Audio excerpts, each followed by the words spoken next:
Just wanted to give a shout out to Sal. He's our usual color commentator. He's recovering from some surgery, and he is definitely missed. Sal, hope you get better soon.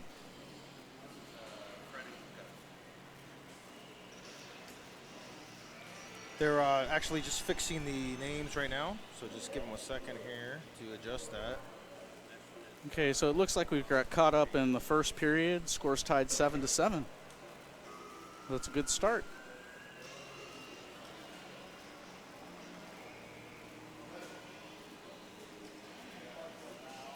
Looks like Southern California is playing the Thunder.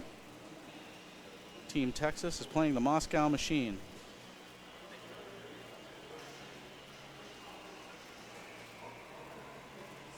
And that's good aggressive tackling by Team Texas. Right now when it's early, you can afford to tee off on somebody before he gets ahead of steam.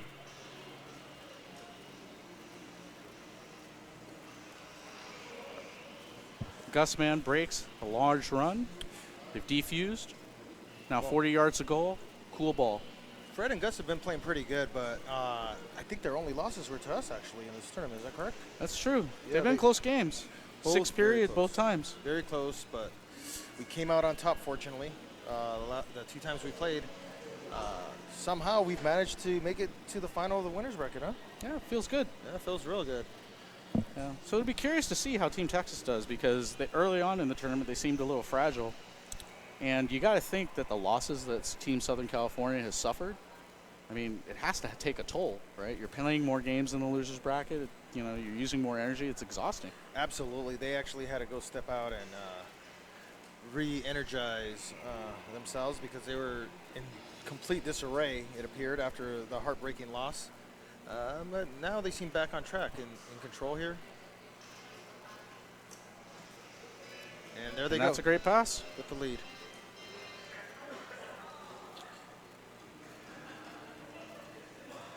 I mean, really a big key to stopping Fred and Gus is making tackles. You know, not giving up the big play. Well, you got to think Fred and Gus are more of a balanced attack on offense and just a complete shutdown defensive team. Probably overall a defensive team.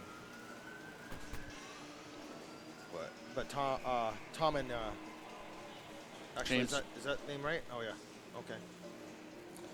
Yeah, James and Tom should be reversed on the, if that matters. Or just the order, It does. if it does matter. James is the quarterback. I mean, usually has him on the left. Oh, you want me to just switch these? Yeah, if that's not a big deal. Oh, okay. Yeah, I got you. Just had some technical difficulties right there, trying to fix the names.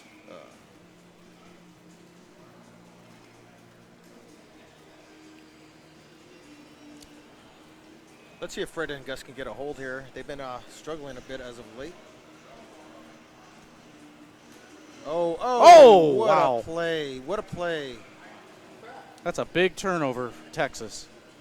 Now they're in a position to tie up the game.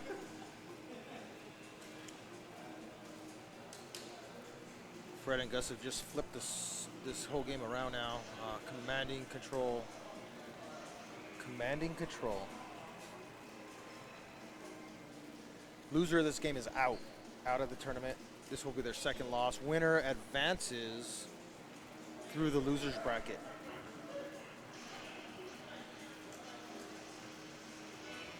Oh, that's too easy. You can't give Gus those kind of holes. He's going to just capitalize every time. And right now, Texas is already in a problem status. The Thunder have their technology. They have a fast wide receiver. Oh, what a beautiful spin.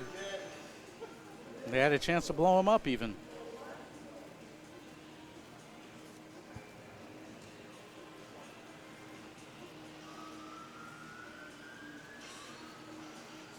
I feel the way that James and Tom have been playing on offense, it's going to take quite the effort to overcome this lead, even though it's early and anything's possible. But, you know, I just see them struggling a bit as of late. We'll see. We'll see what happens here. It's going to be hard. I mean, James is capable of stringing a bunch of good plays together, but it has to happen relatively soon.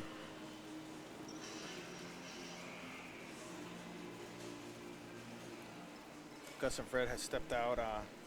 Just had a shrimp cocktail. Some say that's Gus's food of choice in between games.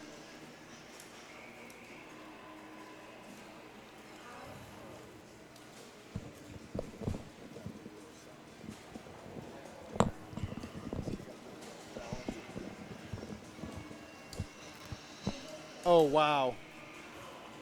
That's huge.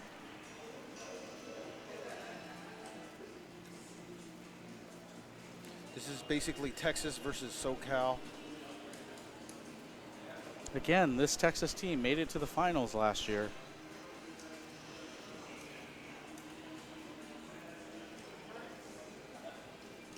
It'll be interesting to see if Fred, quarterback of Southern California, will take advantage of their aggressiveness.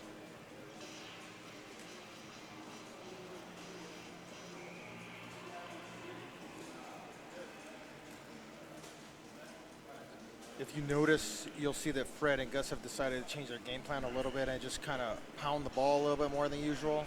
I believe we call it Gruden ball. Gruden ball, that's right. Yeah. Got a little name for it. We call it Gruden ball. Speaking of which, what do you think of that crazy Antonio Brown news? You know, I think that Antonio Brown felt cheated out of money, so he decided to pay the NFL back and kind of disrupt the whole league with that move, which he did. That's true. Antonio Brown on the Patriots is a very scary proposition. Tom Brady still accumulates weapons even at this point in his career. It's going to be tough to take him out this year, but we'll see what happens. Wow, Hey. what a hold. And Texas needed that hold. That's a big Still a two-possession game. Hopefully they can put something together before halftime. You know, if they could score right here before this half is over, they have a legitimate chance to come back. But What do you think of them purchasing the quarterback there? it's a questionable move, but you know, that's the kind of team they are. So it might benefit them in the long run. We'll see. Yeah, and it's important. I mean, you can't really make a mistake down here this deep. It could be crucial. Our SoCal and oh wow. Ouch. And there's the mistake you were talking about that you just alluded to. Yeah. The no-cal, SoCal style of play generally does not involve purchasing quarterbacks unless there's an abundance of team funds or it's absolutely necessary. That's just the way we've always played. Yeah, I mean, the Moscow Machine have a big advantage in terms of blowing up a quarterback safely. They have these max protection sets that stymie blitzes, and then it gives the quarterback the option of running to the sidelines and fumbling the ball out of bounds. May not seem like much, but it saves you $30,000 that you could be using elsewhere.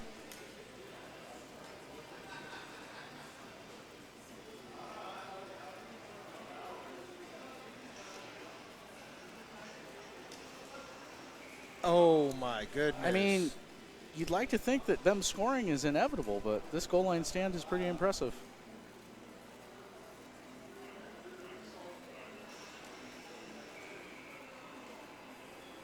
You may wonder, are they being too conservative right now? Admittedly, though, the way that their defense is playing, it should be all right.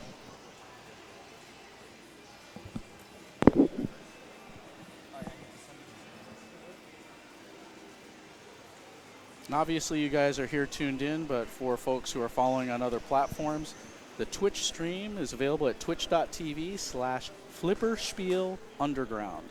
That's twitch.tv/flipperspiel, spelled FLIPPERSPIEL underground. All right. You know, in this case, the safety might be what they needed. It's an 80-yard change of field position. Maybe Texas can get the ball back here and start something on this side of the field.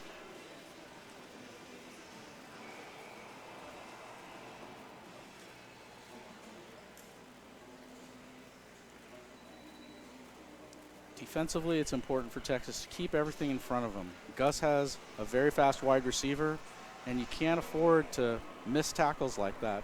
Even if you're having to be that aggressive, you have to keep them in front of them, make them work for their food.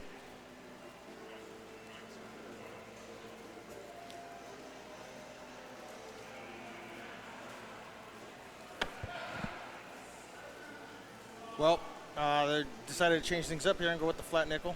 I don't think they've used it yet this game. Got to try something since they're in a bit of a hole.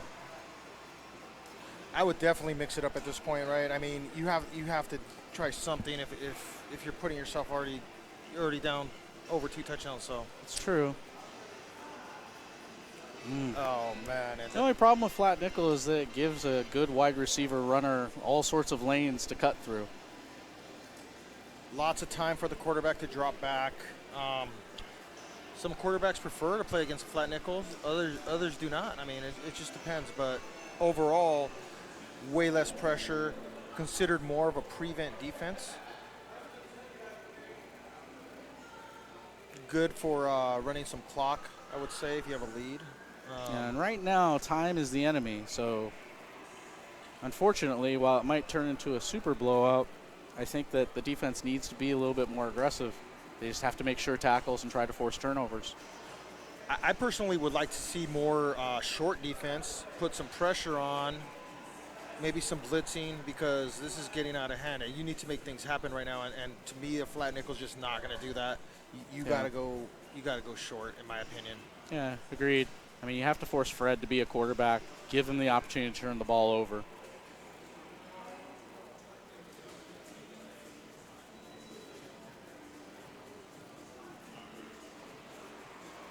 Fred and Gus are just going to try and milk the clock at this point. Fred is expert at grinding it out, Gruden ball, taking advantage of that. And Gus, I would say, is actually the exact same way. So This is a play where they're going to need to get some chunk yardage. It's interesting. They definitely had some other plays available to them that could have gotten them 10 or 15 yards. I really like this play right here. I mean, you got to go for it right here, and that's not the one you want to throw to. You could see the running back wide open in the middle of the field. He had him for a touchdown, but sometimes you get tunnel vision after a few games. It happens.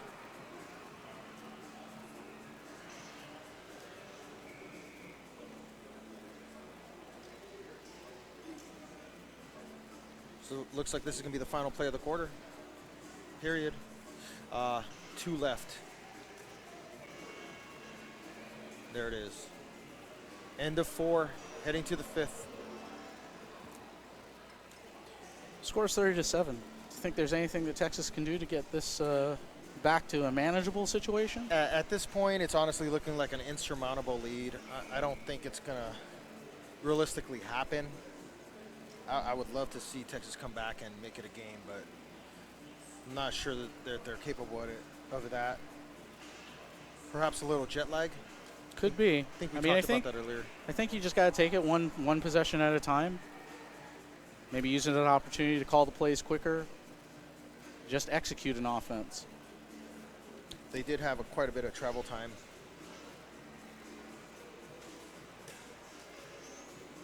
Wow. And that, my friends, is the game. That is known as a backbreaker. And they're trying to loop. They're going to try and loop, and it looks like they got it. Wow. That was a pretty dazzling play with an instant replay. Gus and Fred are doing a little dance, little celebration dance over here. Fred pulled out his phone. He's recording.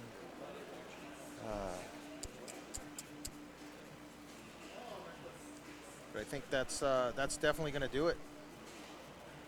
There's pretty much no way for them to come back at this point. Came back with the big loop right there. Pretty good instant replay. Yeah, what can you do? We coined the term loop for that. Wide open touchdown. Decided not to go in. Showboat a bit.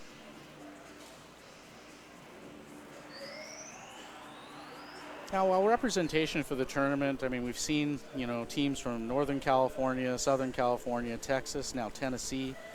I understand that there's a large contingent in Southern California players that could participate but haven't historically. Why is that? A lot of these players are just too involved in other aspects of their life. It looks like a some would even say semi-retired. We used to play religiously out there. Group of us, huge group. I would say at some point there was 16 to 20 players, and we would do it religiously every Monday or Sunday night. And that just slowly died out over the years, and now it's much smaller. We actually haven't even got together since the last tournament, which was approximately a year ago, right? Right. Unfortunately, but that's just the way it goes sometimes. But it's great seeing all these players here. There's still a lot of players from all over. Texas, California, NoCal, SoCal, Tennessee. I believe we had somebody from, where was he? Talking about Fresno? Fresno. We Fresno, have a player California? from Fresno here. We have Sacramento in the house. Las Vegas, of course. Yeah. We have local players here. We'd very much like to see participation from Ohio, maybe Alabama. Yeah, that would be great to see those players come out. There's even some fellows in the Arlington, Texas area that we used to be able to play with online that seem to have dropped off the map. We thought that they would be coming this year, but unfortunately they were a no-show. First year the tournament's been hosted here at Player One Arcade, Barcade, I would say. It's really nice. Big facility, lots of TVs. Yeah, if you haven't been to Player One, definitely come down. It's a great experience, especially if you love your beer or if you love your video games. There are PlayStations, Xboxes, all available for the public to play with on huge, massive screens. Arcade games from the 80s, 90s, the 2000s. Yeah. Plus the Xbox and PlayStations and all that. Just as you said, a great on-tap beer selection. Everything you could want. They'll throw some music on a little louder in a few hours, most likely, as they did last night. Had a little dance floor going. Yeah. And for folks who are into that sort of thing, many of the bartenders, lovely ladies, dress up in cosplay as your favorite video game characters. Katana from Mortal Kombat. We've had a Pikachu sighting. Mario. An amazing Mario outfit. Cammy from Street Fighter. And I can't see any just yet. That looks like, what would you call her? The Joker's, can't think of the name. What are you right now. talking about, at the bar? Yeah. I think that's a character from Red Dead Redemption. Oh, really? Okay. Yeah. We'll have to bring her over and ask.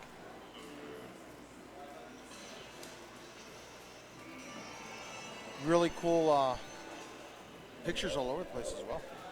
This is a fantastic facility. I just noticed the Donkey Kong over here. Pictures they have, it's really cool.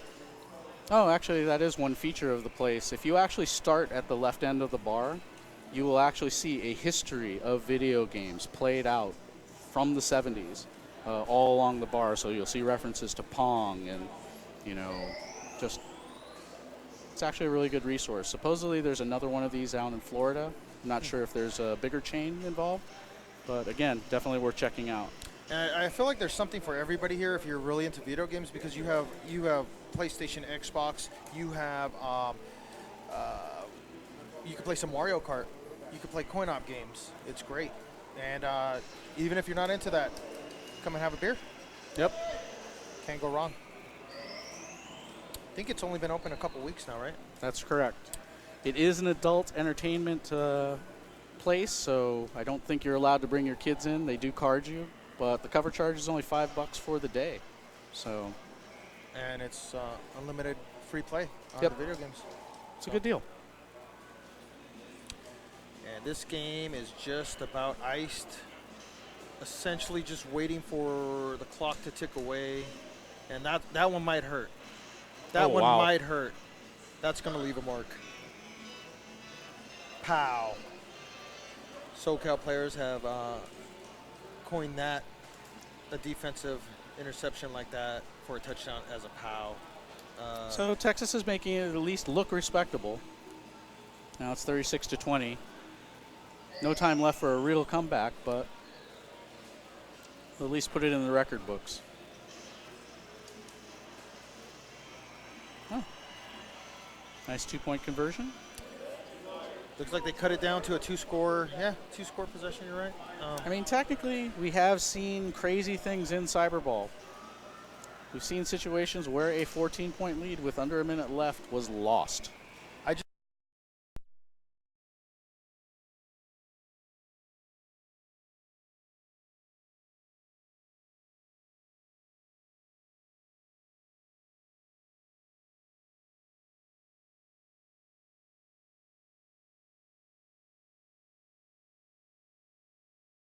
Appreciate though that Texas hasn't stopped fighting. They're calling timeouts. They're fighting to the very end. Yep, and there's a. And that would be the end. And we might see a loop here. I guess not. And that's going to be the game. Congratulations to Freddie Lane and Gus Navarro for advancing in the losers bracket. For James and Tom, this is the end of their doubles journey. And that's the game, folks. All right, we're going to take a station break, and we'll be right back.